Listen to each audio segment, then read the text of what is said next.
Programa Visão Espírita. Apoio. América Chaves Seguros. Seguro é proteger sua vida e seu patrimônio. Precision Hospitalar, distribuidora de medicamentos. Livraria Espírita Verdade e Luz, desde 1959 divulgando o espiritismo em Ribeirão e região. New Face Centro de Beleza, há 20 anos trazendo o melhor da beleza para você. E Casa do Açougueiro, o que você procura, aqui tem.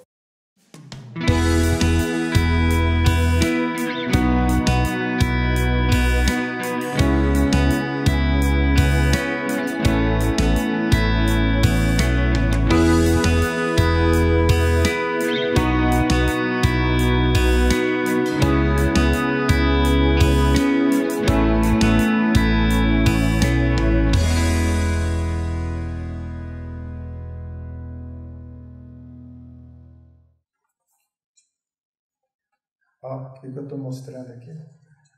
Vou ler, né? Divulgação. Haroldo Dutra Dias é juiz de direito, humanista, escritor e palestrante internacional. Estudioso de temas importantes como filosofia, espiritualidade e literatura grega. Doutorando e mestre em neurociências pela Universidade Federal de Minas Gerais, formação em psicologia e biomedicina. É articulista e autor de diversas obras.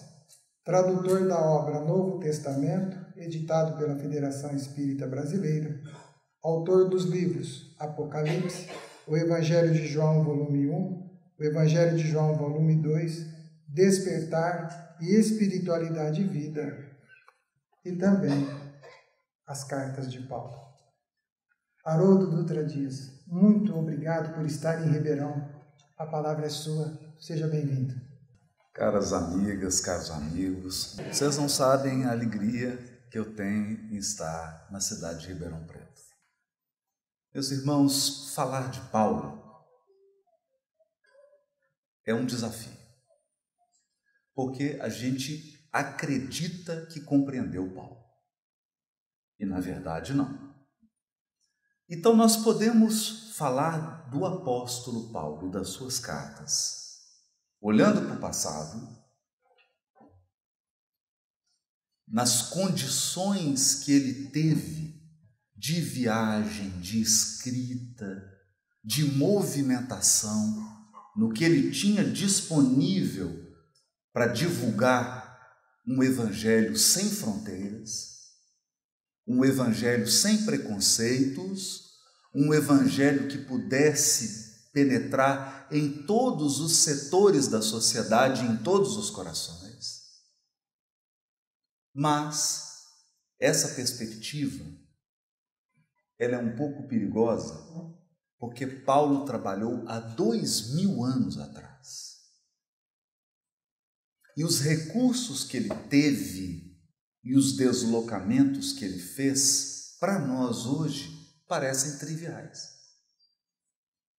Você circular o mar Mediterrâneo, fazer essas viagens, hoje você faria em 15 dias. Contando com avião, barcos potentes, internet, reuniões online, canal no YouTube. Então, eu gosto bastante de me colocar no tempo do apóstolo Paulo e tentar enxergar com os olhos dele, com os recursos que ele tinha disponível e pensar o que ele fez a partir disso. Porque se Paulo de Tarso estivesse entre nós hoje, nós teríamos 1 bilhão de espíritas no mundo. Porque ele utilizaria todos os recursos possíveis para que o movimento espírita e a divulgação espírita não se transformasse num gueto,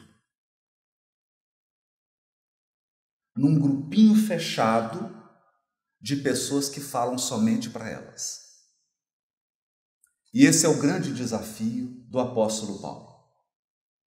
O apóstolo Paulo enxergou que a humanidade é a nossa família. A humanidade é a nossa família. Humanidade. Não importa a etnia, não importa a cor da pele, não importa a orientação sexual, não importa a nacionalidade, não importa a língua. Todos os seres humanos são nossos irmãos, filhos da inteligência suprema, do amor supremo da criação. E toda vez que o apóstolo Paulo se dirigia a alguém, ele falava para o espírito imortal, não para um corpo físico. Talvez, e ele deixa isso claro nas cartas. Na carta aos Coríntios, Paulo fala do homem anímico. Homem anímico. O que é isso? Ou o homem psiché, no grego. É o encarnado. O encarnado. Porque você só tem um CPF, quem tem CPF é encarnado. Desencarnado não tem CPF. Não tem. Você pergunta para o desencarnado assim, qual que é a sua cidade natal? Ele fala, o universo. Qual é a cidade do espírito? Qual é a cidade do espírito? Qual a nacionalidade do espírito imortal? Então, essa distinção sutil e profunda que ele faz na carta aos Coríntios. Há uma consciência imortal. Nós somos filhos do Criador. Filhos e filhas do Criador imortais. Já vivemos vidas inúmeras.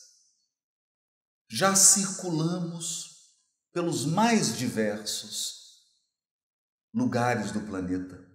Alguns de nós talvez estejam até no primeiro degredo, no segundo degredo. E Paulo tinha esse cuidado de não se iludir com as aparências, com aquilo que se apresenta, mas olhar para o espírito imortal e falar para o espírito imortal. Esse é um grande desafio. Será que fazemos isso hoje? Será que nós hoje, quando olhamos para uma pessoa, estamos olhando para a idade do corpo dela, para a origem do corpo dela, ou olhamos nos olhos e enxergamos o espírito imortal em evolução? Há uma poesia do Adelino Fontoura, se chama Jornada, psicografada por Francisco Cândido Xavier e musicada por José Henrique Martiniano. Ele que tem musicado os poemas do Parnaso do Além-Túmulo, especialmente Augusto dos Anjos, que o professor André gravou algumas músicas que ele fez esse arranjo. Então, na poesia Jornada do Adelino Fontoura, ele diz assim: guardei por muito tempo a expressão dos gorilas, pondo mais fé nas mãos e mais luz nas pupilas, a lutar e a chorar, para então compreendê-las. Agora, homem que sou pelo foro divino, vivo de corpo em corpo, a forjar o destino que me leve a transpor o clarão das estrelas. Esse é o nosso destino. E talvez aqui seja o ponto de partida. Paulo inicia a sua fala do final. Porque o final é o propósito, é o objetivo. O final é o ponto de chegada. É o norte. é aquilo que nos orienta, é aquele ponto que eu nunca posso perder de vista. Paulo foi o primeiro daqueles apóstolos a entender que o Evangelho não era um movimento social humano.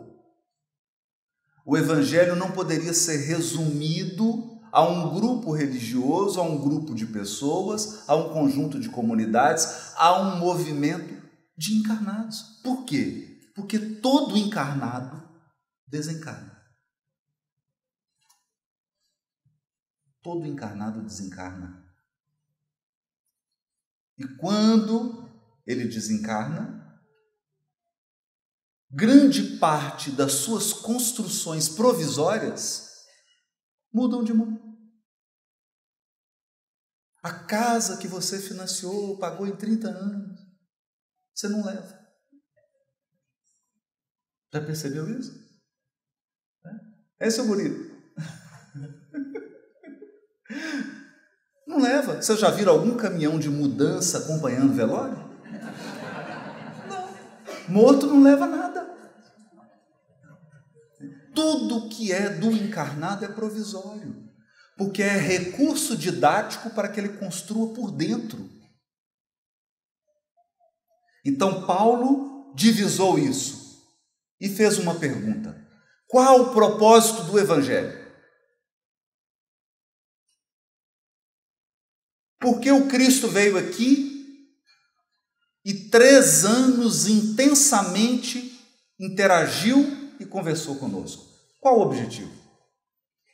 O que ele tinha em mente? Na linguagem simbólica do tempo, sabe o quê?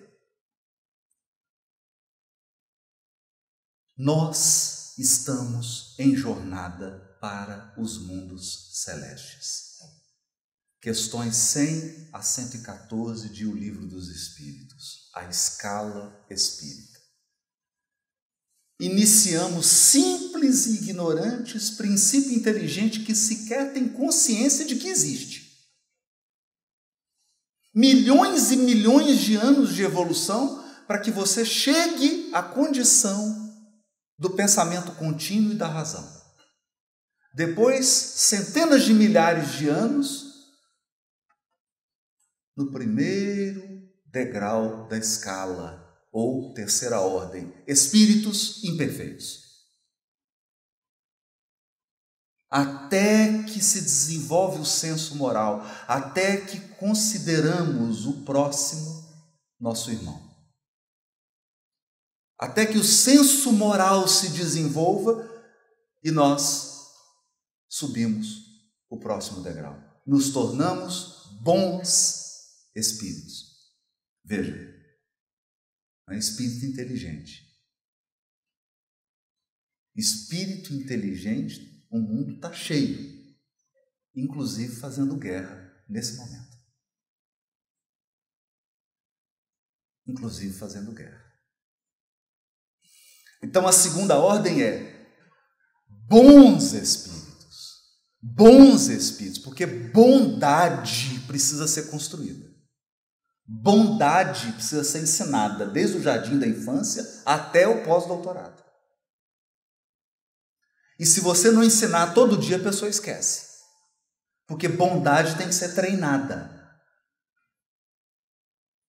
Bons espíritos, até chegarmos à condição de espíritos puros. 112 a 114 do Livro dos Espíritos, Kardec diz assim: chegados a esse grau de aperfeiçoamento, não mais estão sujeitos à encarnação em corpos perecíveis. Já imaginou? Você não morre mais, não desencarna. Você não encarna nem desencarna. Não mais sujeitos a provas, nem a expiações. Realizam a felicidade eterna no seio de Deus. Esse é o objetivo. Então, por que você está encarnado, encarnada, passando por expiações e provas? Qual que é a diferença? Prova é teste. Então, você entendeu que precisava de paciência, que você não tinha paciência. E você falou, eu preciso desenvolver paciência. Eu falei, não tem problema, você vai ter um curso intensivo de paciência. Você vai nascer nessa família aqui. Não é? E aí você faz, aí tem prova de múltipla escolha, tem prova de questão aberta, tem prova oral. Até você aprender a paciência. Até você aprender a paciência. Isso é prova. Na prova tem uma questão, você pode largar a prova. A prova você fala assim, não vou fazer essa prova. Levanta e sai. E tem a reparação. Reparação não. Reparação é diferente. Todos somos livres, felizes e sorridentes na sementeira. Onde a turma chora é na colheita. Eu nunca vi ninguém chorando quando está semeando. Pode estar semeando vento. Ele só chora quando colhe tempestade. Porque Deus educa nas consequências. Deus não tolhe livre-arbítrio. Mas, Haroldo, o que isso tem a ver com Paulo? Tudo me é lícito, mas nem tudo me convém. O que eu posso fazer? Tudo. Tudo. Eu posso sequestrar alguém e provocar uma guerra no Oriente Médio? Pode. Pode. Você não tem livre-arbítrio? Pode. Pode. Me convém?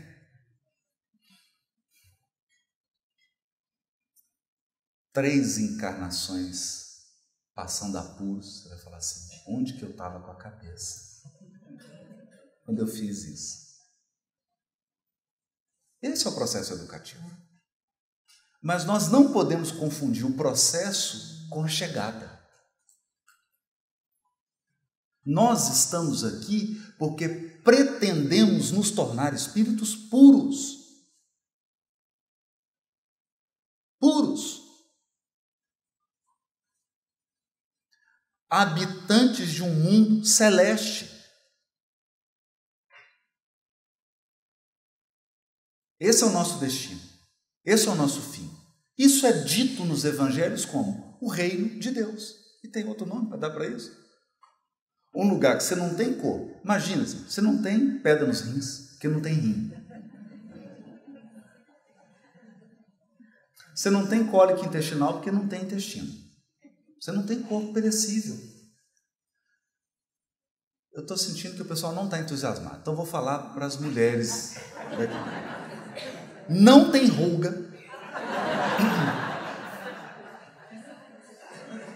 Não tem ruga. Você tem a idade que você quiser.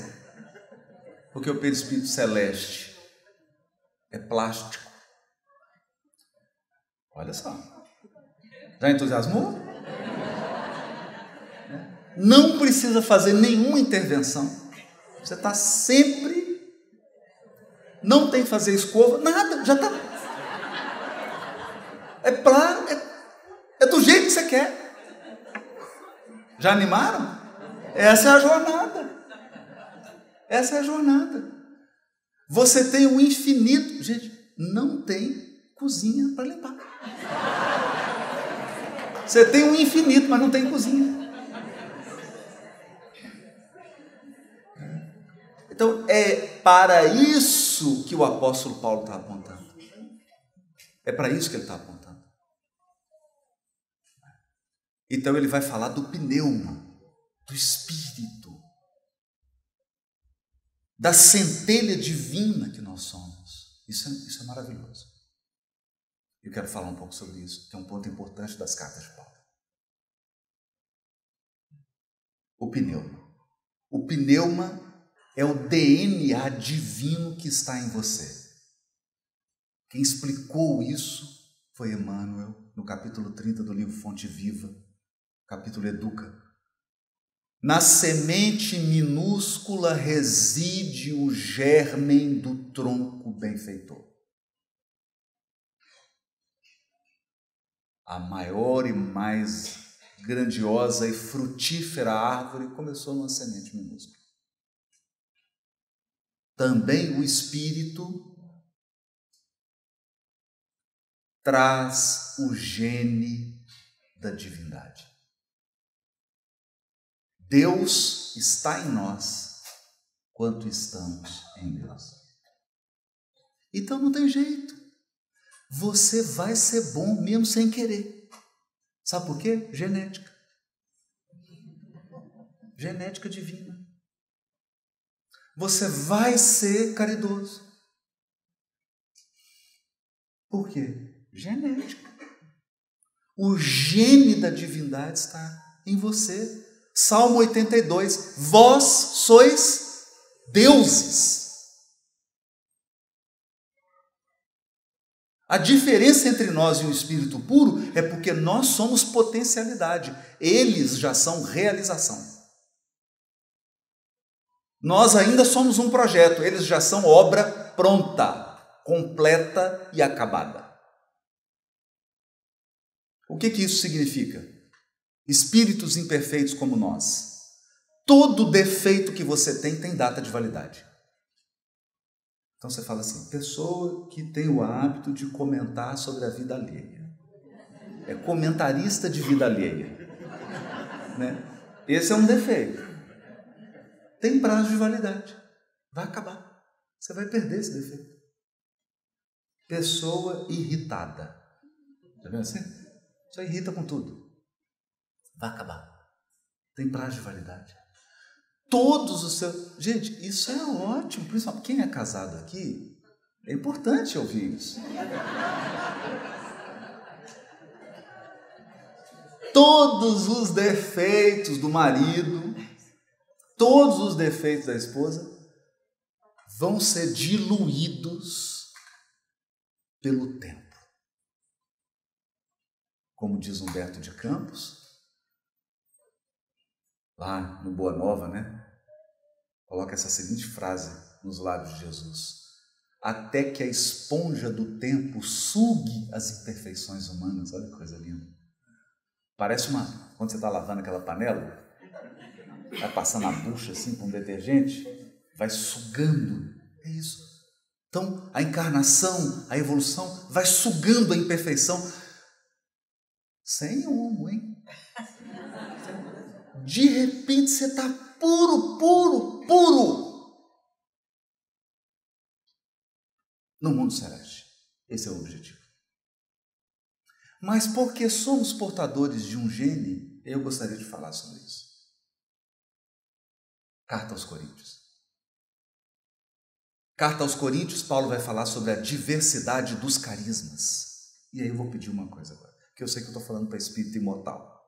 Então tem gente aqui que já foi católico 1.500 anos. 15 encarnações. Alguns aqui já foram evangélicos 4 encarnações. Tem uma turma aqui que já ficou no Egito 2.000 anos. Na Índia, uns 3.000 anos. Tem de tudo aqui. Tem de tudo. Como não deu certo, hoje é espírita.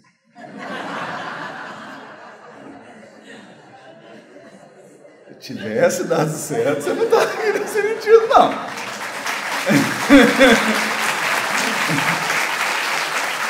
Viu? Se você tivesse cumprido direitinho, você era Madre Teresa de Calcutá, Gandhi, né? Mas as oportunidades sempre se renovam, nós temos a nossa chance agora. Então temos aqui diversas experiências religiosas. Esqueça isso só um pouquinho. Coloca no stand-by. Esqueça tudo que você já ouviu sobre carisma, sobre dom. Esqueça isso. Por favor. Eu vou interpretar esse capítulo 12 da Carta aos Coríntios à luz da doutrina espírita. Paulo diz que o planeta é o corpo do Cristo. Então ele sabia que Jesus era o Cristo planetário.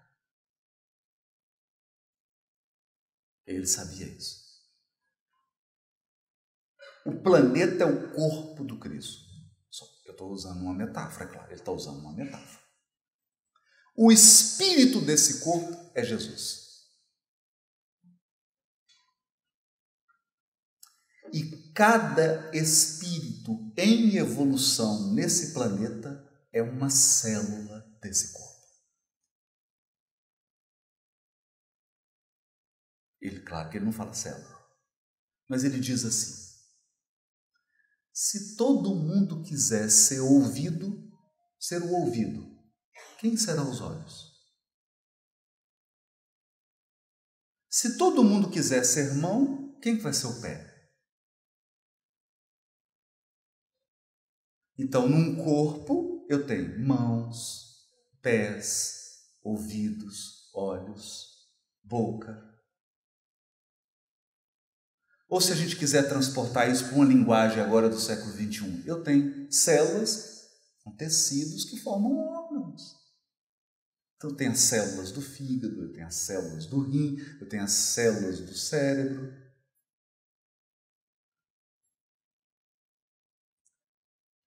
Cada uma desenvolve uma potencialidade e cumpre uma função. O que vai dizer Paulo? O que ele vai dizer? Aliás, ele diz isso lá em Gálatas. Eu plantei, Apolo regou. Por que ele está falando isso? Porque a comunidade cristã estava comparando Paulo e Apolo. Só que o Paulo, Paulo é Paulo. E o Paulo já tinha entendido que você não tem que ser melhor que ninguém.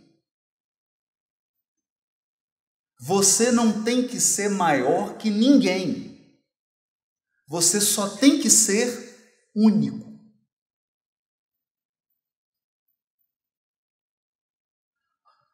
Todo tempo em que nós nos comparamos com alguém é tempo perdido, porque você foi criado para ser único. Ou você já encontrou um outro você por aí? Você já encontrou um outro você? Seria insuportável, mas você já encontrou? Idêntico a você? Não existe. Não existe. E nós não somos educados para ser únicos, nós somos educados para imitar.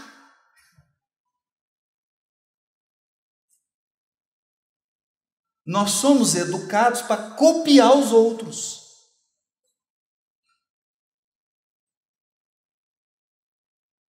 Então vamos raciocinar.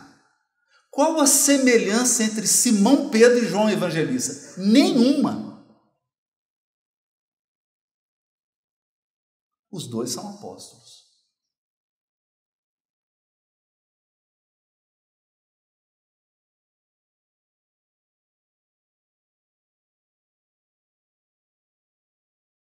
Programa Visão Espírita. Apoio. América Chaves Seguros. Seguro é proteger sua vida e seu patrimônio. Precision Hospitalar, distribuidora de medicamentos. Livraria Espírita Verdade e Luz, desde 1959 divulgando o espiritismo em Ribeirão e região. New Face Centro de Beleza, há 20 anos trazendo o melhor da beleza para você. E Casa do Açougueiro, o que você procura, aqui tem.